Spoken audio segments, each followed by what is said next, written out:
Sa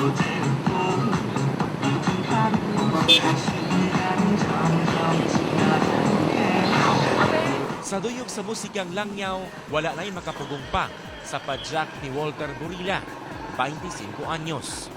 Siya ang rason kung anong ang laing 19 ka traffic enforcers sa intersection sa Tagum City, Davao del Norte, hindi pa sayaw.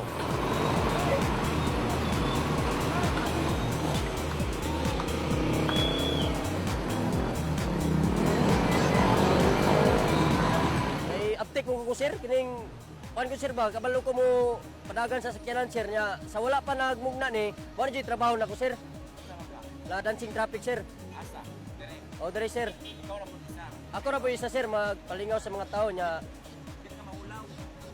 Ulaw ko sir, pero panarbaho man ni siguro sir. Para sa atong dere sa syudad sa Tagum ba, para daghay malingaw. So sa nakita na ako siya nga maayo man, pero ang kato iyang pag-perform, iya lang ko galingon. So wala na ako makita sa uban nga traffic enforcer dire. So nabutang sa akong mind, how if kung ako ni siyang himuon og isa ka team, isa ka grupo nga mag-perform dinhi sa kadalanan sa Tagum City, unsa kay maayong epekto. Laing ipakita sa iyang kahana sa sayaw ug pagmando sa trapiko si Joseph Redoble, 32 anyos. Ala Michael Jackson ang tirada. Ang feeling na ako, I am so lucky. Tingano, isa ko sa napili sa 20 ka dancing traffic nga mo-entertain sa mga motorista dili lang sa Davao del Norte. Intero Mindanao, intero kung nga mulabay nga mga sakyanan dinhi sa Tagum City. Ma-entertain na mo sila while nga nagahulat sila sa ilahang flow, sa ilahang paggo sa ilahang. Sa pasiksihay ug maayong igwad sa lawas, ang panglaban nining si Rania Hizam, 18 anyos, estudyante sa kolehiyo. Busa, mga motorista, kaniya, mupilit. Kanang na-overwhelmed ako, sir. Kanang dili ko katuo nga inaani day ako ang maunsa gani karon mabuhat karon kay kanang lahira jud. Wala ko'y plano jud ani nga magin-ani jud ko kanang naabot ra ni sa kuha kay gi-approach ko ni Sir Ray. And then, gingnan ko niya, nangutana siya sa ko, interview jud ko niya maayo. Sa una, kay dili ko mutuo nga, kanang kanang kuhaon jud ko ninyo city, ana-ana kay, unsa man jud siya, kanang pinaunsa naman, kanang casual lang gani.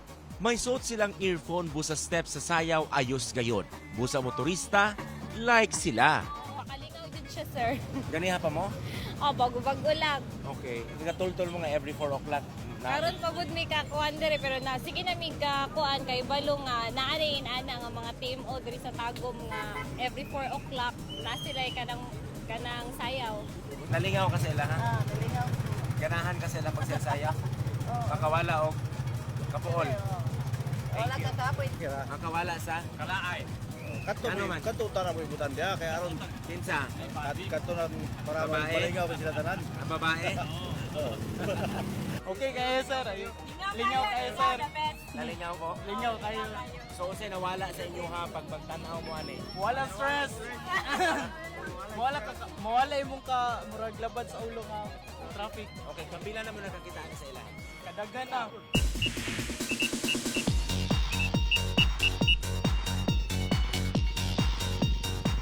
Sa Iligan City, dili magpaulahi ang ilang mga traffic enforcer.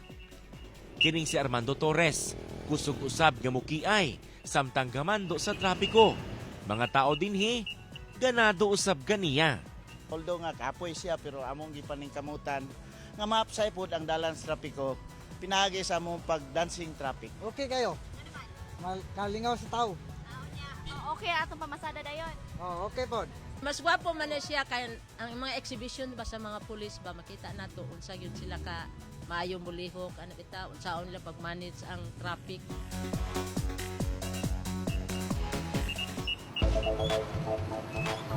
Balik Tagum City, nahagit sila sa ubang syudad nga nakauna kanila sa pagbaton og dancing traffic enforcers. We decided to create the Tagum traffic enforcers because we want to give more services to the people in Tagum, not only in Tagum, our neighboring cities, our neighboring municipalities that they will be spending in our city, because this is also in response to the rapid growth in commerce in our city. Walang damha nga niabot sila in ani. Bisag ang ilahang sweldo, honorarium lang 6,000. Nakita po naman sa ilang happy naman sila. Di na siguro na mo ni-upgrade, kaya happy naman. Wala na mga negatibo nga comment. Gina-appreciate nila, no? Even sa taga-laing nasod na, nag-comment na sa Facebook na okay ang atong gihimo nga inisyatibo kaning pag-create sa Tagum Traffic Dancing Enforcer. Dili ko nulalim ang magsayaw-sayaw tunga sa dalan.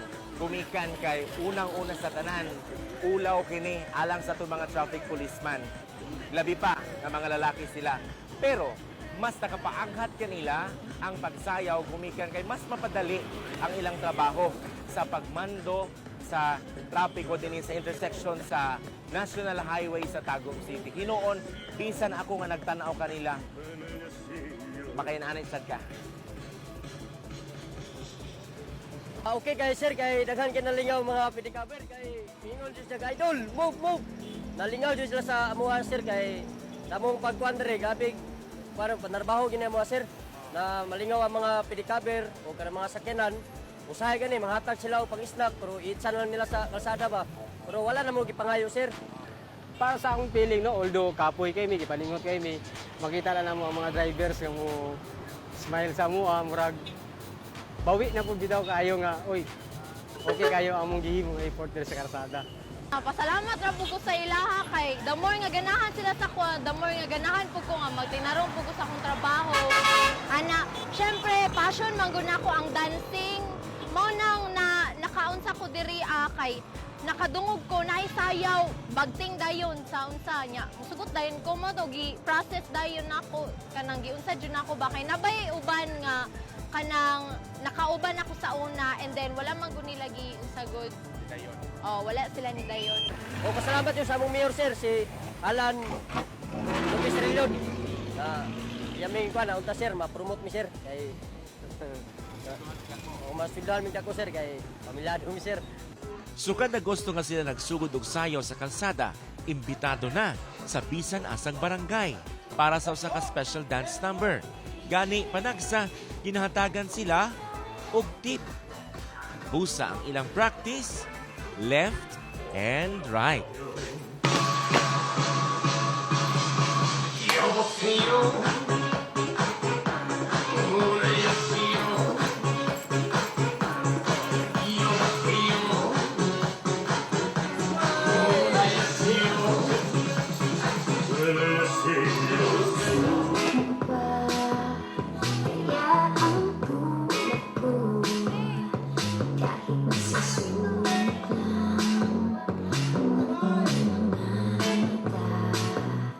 Ang atraksyon sa usa ka syudad, wala lamang nakatutok sa lugar ug pagkaon, kundili lapaw sa tanan sa iyang mga tao. Sama ni ining mga mananayang alagad trapiko.